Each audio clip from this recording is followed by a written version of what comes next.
മിന്നാരപ്പൊൻകൂട്ടിൽ മിന്നുമാ പൊന്മുട്ട കാകൻ്റെ എന്നു ചൊല്ലി നിന്നെപ്പോലെ കാട്ടുമതേതു ചൊല്ലി.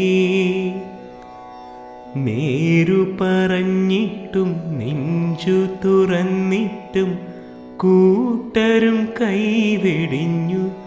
പിന്നെ പാവം കൂട്ടിൽ തളർന്നു വീണു. ആരാരോ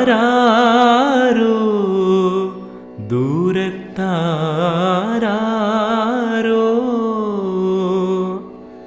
ആലിൻ കൊമ്പത്തോരോ മൽക്കൂട്ടിൽ നിൻ ആലോലം പുഞ്ചിരിച്ചു.